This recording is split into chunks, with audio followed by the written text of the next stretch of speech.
जय माँ बगलामुखी। ओम नमः शिवाय गुरुवे। आज मैं सद्गुरुदेव भगवान से एक बहुत ही सुंदर प्रश्न करने वाला हूँ। बहुत सारे लोग मुझसे भी यह प्रश्न करते रहते हैं और बहुत सारे लोग ये भी कहते हैं कि जो आपको प्राप्त हो गया वह हर किसी को प्राप्त क्यों नहीं हो रहा है। मैं आप सभी को बताना चाहूँगा कि गुरुदेव जी आज से लगभग 30 से 40 वर्ष पूर्व से ही अखंड ब्रह्म ध्यानालीन समाधि लगा रहे हैं।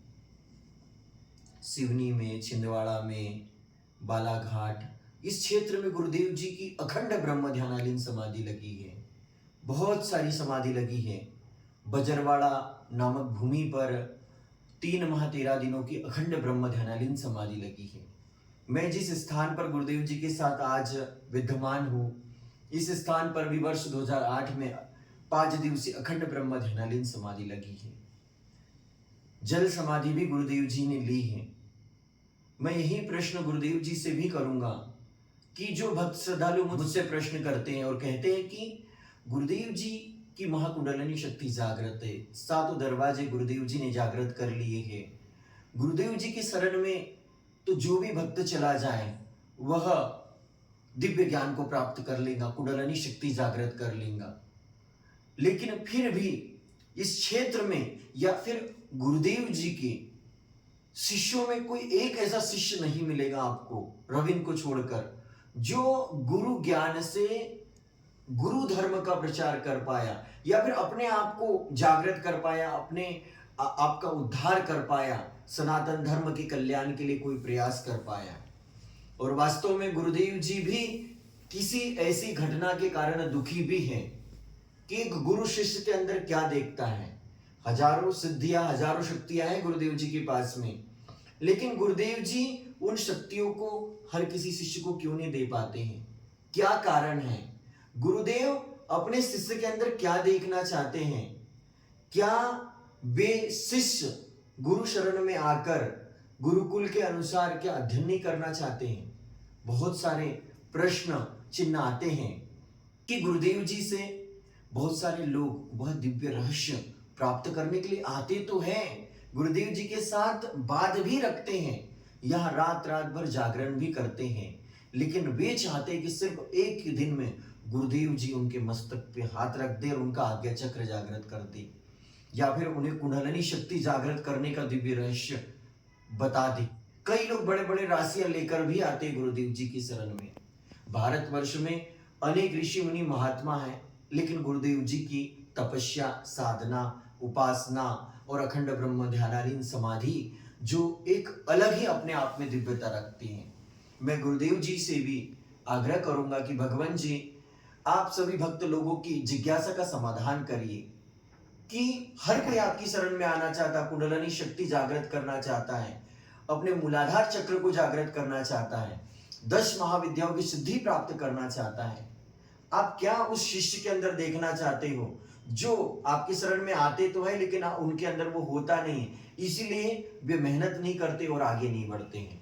तो गुरुदेव जी आपके विचार हम सब भक्त लोगों के लिए रखें और हमें भी वो मार्ग बताए कि जिससे आपके पास जो दिव्य शक्तियां हैं उनका हम लाभ ले सके, हम आत्मज्ञान प्राप्त कर सके और हमारे जीवन का उद्धार कर सके। बहुत सुंदर प्रश्न है। विश्व शांति और मानव कल्याण के उद्देश्य से रही बात यह है कि गुरुओं के पास में ज्ञान का अथाह सागर होता है जी, लेकिन जब तक उसमें गोता नहीं लगाएगा तब तक उसको राम भक्ति चिंतामणि सुंदर, वो राम भक्ति रूपी मणि प्राप्त होना दुर्लभ है जी। तो अब वो सोचे कि अथाह है, समुद्र अथाह है, मणि दिख भी रही है जी, लेकिन वो डर रहा कि मैं डूब ना जाऊं, जी, ये मेरे हाथ में अपने आप आ जाए। जी। तो एक सज्जन था, जी, वो नदी में बार बार डुबकी लगाए रत्न को प्राप्त करने के लिए। मणि का प्रकाश उसमें हो रहा था पानी में जी उसको पकड़े और उसके हाथ में रेता आया, कंकड़ रेत मिट्टी आए। जी वहां से संत निकल रहा था, एक पगडंडी थी वहां से। तो उनने पूछा कि हे वत्स तू क्या कर रहा है? अरे बोले बाबा जी तुम अपने रास्ते जाओ, मेरे को कुछ प्राप्त करना हो वो मैं जानूं। नहीं नहीं बेटा, बोले बता दो, तो क्या मेरे प्रश्न को हल कर दोगे आप? तो बोले हाँ मैं आपके प्रश्न को हल कर दूंगा जी क्योंकि आप बहुत परेशान हो रहे हैं। तो वो पानी के अंदर जो मणि दिख रही है गुरुदेव, वो निकाल के ला दो आप। जी ला दोगे क्या? तो बोले हाँ ला दूंगा। अब वो नदी के किनारे झाड़ था, झाड़ के एक पक्षी का घोंसला था, उसमें वो मणि रखी। जी बाबा। सूर्य के प्रतिबिंब से वो पानी के अंदर दिख रही थी। जी महात्मा जी झाड़ में चलने, अरे कहने लगे बाबा जी झाड़ में नहीं है वो मणि, जी। ये तो पानी के अंदर है। जी और मणि तो पानी के अंदर ही रहती है। जी। अरे कहने लगे तू पागल है, थोड़ी देर शांत तो है। वो झाड़ में चढ़ा, वो पक्षी के घोंसले से वो मणि को जैसे निकाला, वहां का प्रतिबिंब समाप्त हो गया। जी वो लाके दे दी, कहने लगे ले बेटा। जी इसी प्रकार हमारे संतों ने कहा है, घट में है सूझे नहीं लानत ऐसी जिंद, और तुलसी या संसार को भयो मोतिया बिंद। इनकी आंख में मोतिया बिंद है, मणि तो सामने है। जी अब आंख भी सही है, सब कुछ सही है, लेकिन मोतिया बिंद है। मोतिया बिंद निकाल दे कोई गुरु तो वो मणि उनको दिखने लगेगी। जी राम भगति चिंतामणि सुंदर, बसही गरुड़ जाके होर अंदर। इसी प्रकार भगवान की जो भक्ति रूपी मणि है सबके हृदय में है, बसही गरुड़ जाके और अंदर। और चतुर शिरोमणि तेहि जग माही, जो मणि लाग सो जतन कराही। वही ज्ञानी वही ध्यानी श्रेष्ठ है, जो राम भक्ति रूपी मणि को प्राप्त करने के लिए प्रयत्न करता है। जी अब वो है तो, लेकिन मिलेगी कैसी? जी उसका संकेत हमारे वेद पुराणों ने और संत महात्माओं ने भी किया है कि अब उसको पावन पर्वत वेद पुराण रूपी जंगल में ये राम रूपी मणि है, पहाड़ जंगलों में। अब उसको खोदे कैसे? मरमी सज्जन सुमति कुदारी, जो मरमी सज्जन संत है, सदगुरु है, उनके साथ में सत्संग करना ही खोदना है। जी और अब वो खोद भी लोगे तो दिखेगी कहाँ से? ये स्वार्थमय संसारी काम से नहीं दिखेगी।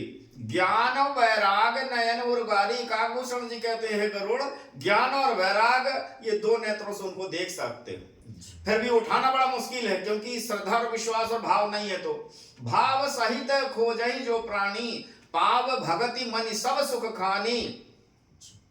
वो समस्त सुख की खान राम भक्ति रूपी मणि को वह प्राप्त कर सकता है। तो अब इतना करने के लिए अब हमारे पास में भक्त लोग आते हैं, ज्ञान वैराग भक्ति और सत्संग का प्रश्न तो करते हैं, लेकिन उनके पीछे स्वार्थ सदा रहता है। कोई तो इसलिए आते हैं राम कथा, भगवत कथा, शिव कथा श्रवण करने के लिए कि हम गुरु जी के मुख से अनमोल वाणी को सुन लें और हम भी कथा करके और धनोपार्जन करें। ये भाव से आते हैं। माने भगवान भागवत कथा पढ़ते हैं, लेकिन भगवान कृष्ण को नहीं जानते, कृष्ण का मतलब क्या है और वो कैसे हमको प्राप्त होंगे। रामायण पढ़ते हैं, राम कथा करते हैं, लेकिन राम को प्राप्त करना नहीं चाहते। वो राम को माध्यम बना करके धनोपार्जन करना चाहते हैं। और माने ऐसे लाखों शिष्य हैं यहीं सिवनी में भी, माने पूरे प्रदेशों में, भारत देश के। तो ये चेला बन के आते हैं, गुरु ज्ञान प्राप्त करके गुरु बन गए, और इतने गुरु बन गए कि चेलों की कमी होने लगी दुनिया में। इस कारण से अब तू कहता कि मानकर को छोड़ करके सब चेले क्यों दूर हैं? मानकर को छोड़ करके कहाँ? मानकर को तो गुरुजी ने पकड़ा है और गुरुजी ने मानकर को पकड़ा है, गठबंधन हो गया है वो। गठबंधन की सरकार बन गई है गुरु चेलों की। तो वो आज से कुछ 3 वर्ष पहले मानकर कहाँ शून्य थे और आज कहाँ शिखर को चढ़ रहे हैं। ये बड़े प्रारब्ध की और सौभाग्य की, माता पिता की, इष्ट देवता की, कुल देवता की और गुरु देवता की कृपा होती ही जाए। अतिशय कृपा जहाँ पर होई, पांव दे यही मार्ग सोई। भगवान की अतिशय कृपा जिसके ऊपर होती है, इस मार्ग में वही पांव दे सकता है। तो गुरुओं के पास में सब खजाना है, लेकिन वो भी कुपात्र से सुपात्र बनाता है, और सुपात्र से जब वो सतपात्र हो जाता सत्य को धारण करने की, जैसे कि तुम शक्तवान बन जाओ, शक्तवान बन जाओ तो सावित्री तुम्हारे पीछे आ जाएगी वर्ण करने के लिए, जय मानव प्रयत्न करने की जरूरत नहीं पड़ता। और तुम सत्यवान बने से नहीं हो, और सावित्री ढूंढो तो नहीं मिलेगी, और सावित्री यदि ढूंढे सत्यवान को तो यदि सत्यवान नहीं है तो सावित्री उसको नहीं मिलेगी। तो हमको सावित्री और सत्यवान जैसे बनना पड़ेगा। जब सदगुरु के सानिध्य में जाओगे तो काल भी तुमको ग्रास लिया है तो अमरत्व की प्राप्ति हो जाएगी। तो ये जो है योग विद्या है, इसमें मरता ही नहीं है। न जायते म्रियते वा कदाचि न भूता भविता मान भूयः अजो नित्यः शाश्वतो या पुराणो न हन्यते हन्यमाने शरीरे। न कोई मरता है न मारा जाता है। ये आत्मा अबद्ध है, अचिंत है, विकार रहित है, अर्थात ना बदलने वाला कहा जाता है। ये शरीर बदलता है।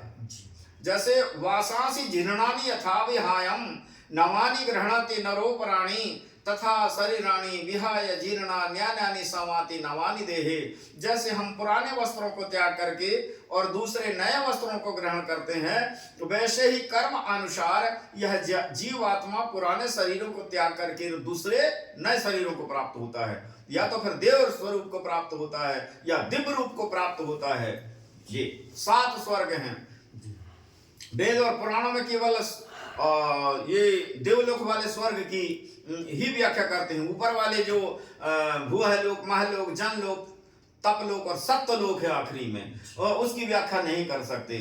तो ये योगी लोग ही बताते हैं इस मार्ग को, क्योंकि देवलोक के लिए तो ये मूर्ख लोग कामना करते हैं। क्योंकि जैसे कितनी बड़ी से बड़ी सर्विस हो जाए और उसकी 60 साल का है, 60 साल के बाद में उसको तो रिजाइन देना पड़ेगा, रिटायर होएगा जो वो। इसी प्रकार तेज भुक्तवा स्वर्गलोक विशालम, पुण्य के प्रभाव से स्वर्ग में जाकर के विशाल देवताओं के दिव्य भोगों को भोगता है। और क्षणे पुण्य मृतलोक विसंति, और पुण्य क्षण होने पर पुनः मृत्युलोक में आकर के जन्म लेता है। और इसके आगे के लोक में जो गया हुआ प्राणी वापिस नहीं होता है। तो ये संसार के जो सुख हैं क्षणिक सुख है, जो विषयों में फिराकर आंख जो देखा, जैसे हम गुलाब जामुन, इमरती, रसगुल्ला या माने नमकीन वाले या मीठे वाले जीभ में जब तक हैं तब तक है। जीभ से थोड़ी अंदर सर की तो वो उसका स्वाद और स्वरूप दोनों खत्म। इसी प्रकार ये संसार का समस्त क्षणिक सुख है, इसमें क्षणिक सुख। तो इन क्षणिक सुख वाले को प्राप्त करने वाले भी आते हैं और स्थिर सुख को भी प्राप्त करने वाले आते हैं। तो ऐसा कोई ऐसा माने मेधावान धैर्यवान शिष्य मिले जिसको हम सत्य की स्थापना कर सकें, सतपुरुष बना सकें, और सतपुरुष बना करके उसको परम पुरुष माने परमात्मा से मिलाना की सामर्थ्य रखते हैं। जैसे विवेकानंद ने पूछा था, गुरुदेव आप तो सर्वज्ञ हैं, आप जानते हैं, क्या आपके पास में जो शक्ति है उसे मैं प्राप्त कर सकता हूं? तो बोले बिल्कुल प्राप्त कर सकते हो। जिन ब्रह्म की आप उपासना करते हो माता रानी की, क्या उसका आप दर्शन करा सकते हैं? बिल्कुल करा सकता हूं। तो बोले मैं आपका शिष्य बन सकता हूं। तो ऐसे अनन्य चिंतन तो मामिये जनाः पुरी उपासते, तो अनन्य भाव से और उन सब संसार को, शरीर की कल्पना को त्याग करके भगवान के शरण में होता है, तो भगवान कहते हैं उसको मैं सब कुछ दे देता हूं। श्यामः सर्वभूतेषु नामे देशेऽस्ति न प्रियः। हे अर्जुन, मैं शांत भाव से पूरे विश्व में व्यापक हूं, न मेरा कोई प्रिय है और न कोई अप्रिय है, लेकिन जो भक्त मेरे को प्रेम से भजता है वह मेरे में और मैं उसके अंदर प्रत्यक्ष प्रकट हूं। दूध के अंदर पानी, पानी के अंदर दूध, दोनों एक हो गए कि नहीं? जलपथ सरी से विकाय दोनों देखो प्रीति की रीति भली, और दोनों प्रेम से एक ही भाव बिक जाते हैं। दूध में पानी डाल दो वो भी पानी के भाव बिके, लेकिन वो भी प्रेम, दोनों ने एक में को दिल दे दिया, वो दोनों एक भाव बिक जाते हैं। और खटाई पड़ी थोड़ी सी तो फिर अलग अलग हो जाएंगे। फिर वो कितने ही प्रयत्न करो, वो दही बन जाएगा, दही से घी बन के निकल जाएगा, अब और श्रेष्ठत्व, लेकिन दूध नहीं हो सकता वो। इसी प्रकार हम शिव थे, ईश्वर अंश जीव अविनाशी। हमें संसारिक रूपी खटाई पड़ी तो हम जीव बन गए, शिव से जीव बन गए। अब हमको साधना करके फिर शिव बनना जी। तो इसकी 3 स्तर की साधना होती है, पशु भाव, वीर भाव और दिव्य भाव। इसी प्रकार स्वरूप निरूप हेतवे श्री गुरुवे नमः, स्वच्छ प्रकाश विमास हेतवे श्री परम गुरुवे नमः, स्वात्माराम पंजर विलीन तेज से श्री परमेष्टि गुरुवे नमः। इसी प्रकार पशु भाव, वीर भाव और दिव्य भाव के भी 3 स्तर के गुरु हो जाते हैं। आखिरी गुरु वह होता है कि इस आत्मा को ही परमात्मा बना देता है। जैसे गीध देह तज धर हरि रूपा, गीध शरीर को त्याग करके भगवान के स्वरूप को प्राप्त हो गया।